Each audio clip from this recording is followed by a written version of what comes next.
జగిత్యాల జిల్లా ధర్మపురి శ్రీ లక్ష్మీ నరసింహస్వామి బ్రహ్మోత్సవాలలో అంతర్భాగంగా ఆలయంలోని శేషప్ప కళావేదికపై శుక్రవారం ఘనంగా ప్రారంభమైన శ్రీ సద్గురు త్యాగరాజస్వామి సంగీత ఆరాధన ఉత్సవాలు.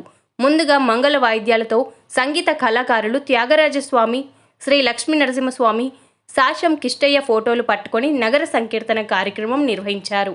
జ్యోతి ప్రజ్వలన చేసి కార్యక్రమాన్ని ప్రారంభించారు.